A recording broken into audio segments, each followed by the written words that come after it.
मानवता बनाम corona virus. भले ही कोरोना वायरस किसी गुफा में लटके चमगादड़ में पनपा हो, किसी सांप के शरीर में पनपा हो, लेकिन इसे फैलाने का काम हम इंसानों ने ही किया है। ये एक सच्चाई है। बने रहिए इस वीडियो के अंत तक और आंखें खोलने वाले इस वीडियो को शेयर करना ना भूलें। कैसे शेयर करना है आपकी स्क्रीन पर दिख रहा है।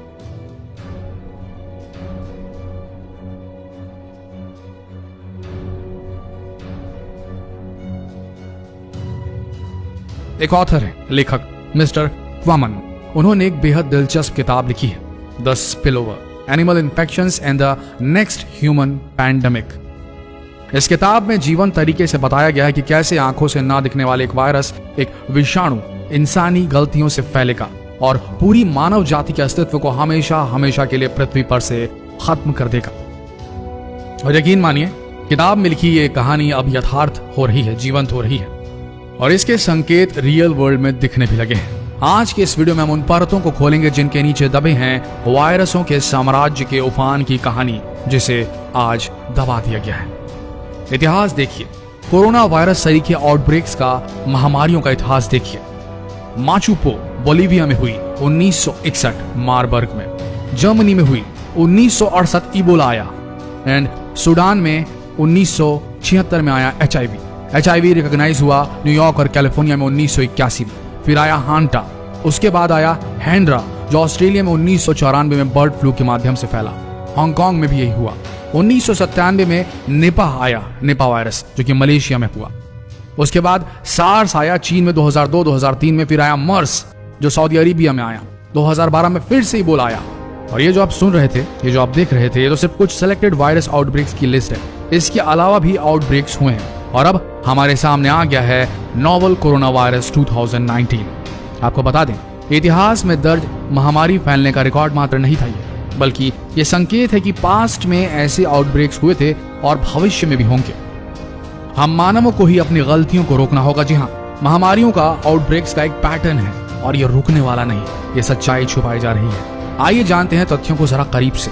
वुहान इंस्टीट्यूट ऑफ वायरोलॉजी की साइंटिस्ट झेंग ली शी, यह वही महिला वैज्ञानिक है जिन्होंने जब सार्स नामक वायरस फैला था चीन में, सन 2005 की बात है, तब उन्होंने खोज की थी कि कोरोना वायरस जो चमगादड़ों में पाया जाता है, उन्हीं में सार्स वायरस पनपता है और वह किसी तरह सिवेट्स नाम की एक बिल्ली नुमा जानवर में चमगादड़ों से फैला और उसे इंसानों ने खाया और फिर ये ह्यूमन पॉपुलेशन में फैल गया। ये सार्स की बात थी। सार्स महामारी से तो किसी तरह हमने निपट लिया, लेकिन यह अंत नहीं था और साइंटिस्ट झेंग ली शी ये अच्छी तरह जानती थी। उन्होंने ये रिसर्च जारी रखी और चीन के यूनान केव्स, ये वो स्थान था जहां पर चमगादड़ों पर शोध इन्होंने जारी रखी। 5 सालों तक चीन के यूनान केव्स में चमगादड़ों के मल मूत्र और खून के सैंपल पेनफुली इकट्ठा कर उन्होंने स्टडी कर एक बड़ा खुलासा किया। यह खुलासा उन्होंने 2017 में अपने द्वारा जारी एक मेडिकल जर्नल में लोगों के सामने पेश किया कि जिन चमगादड़ों के माध्यम से सार्स वायरस, जो कि कोरोना फैमिली का वायरस है, वो फैला था, उन चमगादड़ों की 4 प्रजातियों में ऐसे 7 अलग अलग नई तरह के कोरोना वायरस पनप रहे हैं जो मानवों को इन्फेक्ट कर सकते हैं। इस बात की पुष्टि के लिए उन्होंने यूनान केव्स के आसपास रहने वाले लोगों के ब्लड सैंपल्स इकट्ठे करने शुरू किए और जब उन्होंने उसे जांचा तो पाया कि उन लोगों के शरीर में इन कोरोना वायरस से लड़ने के लिए एंटीबॉडीज तक बन चुकी थी। इसका साफ मतलब है कि वायरस ने गुफा छोड़कर इंसानों में घर करने की काबिलियत हासिल कर ली थी। हालांकि उन लोगों में किसी किस्म की बीमारी नहीं फैली, लेकिन यह एक बड़ा सबूत था कि कोरोना वायरस यूनान केव्स छोड़कर बाहर आने का रास्ता खोज चुके थे। लेकिन इससे भी बड़ी बात कि जिन 7 कोरोना वायरसेस की listing scientist Zheng Li Shi और उनके साथियों ने चमगादड़ में पहचान की थी, उसमें से एक वायरस की बनावट वुहान से फैले कोरोना वायरस की बनावट से 96% मैचिंग थी। इसका मतलब क्या हुआ? इसी स्ट्रेन के वायरस ने म्यूटेट होकर, तेजी से इवॉल्व होकर किसी तरह चमगादड़ के शरीर से इंसानों के शरीर में पहुंचने का रास्ता खोज लिया था। पर ऐसा हुआ कैसे? अगर आप सोचते हैं कि यह काम जानवरों ने किया, तो ऐसा बिल्कुल नहीं है। यह काम हम मानवों ने ही किया। हमारी इस धरती को भोगने की तीव्र इच्छा ने किया है ये गलती। कैसे? यह हम आपको बताते हैं। कभी खनिज संपदा, खानों में मौजूद मिनरल्स की खोज में, तो कभी बढ़ती आबादी को रिहायशी मकान और फैक्ट्रीज मुहैया कराने के लिए हम इंसानों ने जंगलों को हर बार काटा है। बहाना चाहे जो भी हो, लेकिन हमने वाइल्ड लाइफ, जानवरों के आशियाने पर डाका डाला है। पेड़ काटे हैं, जानवरों को या तो मारा है या पकड़कर पिंजरे में डालकर वुहान जैसे किसी वाइल्ड लाइफ एनिमल मार्केट में बेच दिया है। नतीजा, इंसान और जानवरों का संपर्क बढ़ जाना और उसका नतीजा घटती जानवरों की संख्या, और उसका नतीजा इन जानलेवा कोरोना वायरसेस और उस जैसे अनेकों वायरसों को जानवरों के शरीर के अलावा और दूसरा घर खोजने को बाध्य कर दिया है हमने। यह हम ही हैं जिन्होंने उकसाया है इन विषाणुओं को अपने नेचुरल होस्ट इन जानवरों को दूसरा आशियाना खोजने पर। और वो दूसरा आशियाना क्या बन रहा है? खुद हम इंसानों का शरीर। जी हाँ, इन माइक्रोस्कोपिक वायरसेस में ऐसी काबिलियत होती है कि बड़ी तेजी से अपने आप को अक्लेमेटाइज कर सकते हैं। अगर पृथ्वी के सबसे प्राचीन जीवों का नाम लिया जाए तो इन माइक्रोस्कोपिक बीमारी फैलाने वाले वायरसेस का नाम सबसे पहले आएगा। ये इंसानों से पहले इस पृथ्वी पर आए थे और आगे भी पृथ्वी पर बने रहेंगे, भले मानव जाति रहे या नष्ट हो जाए। इन वायरसेस का बोलबाला पृथ्वी पर हमेशा रहा है और रहेगा, क्योंकि इन वायरसेस ने पृथ्वी पर रहकर कई उतार चढ़ाव, कई मौसम, कई वातावरणों की मार झेली है। और क्योंकि इनके अंदर अडेप्टेबिलिटी का गुण था तो इन्होंने हर विषम परिस्थिति का सामना कर लिया और आज भी पृथ्वी पर मौजूद हैं।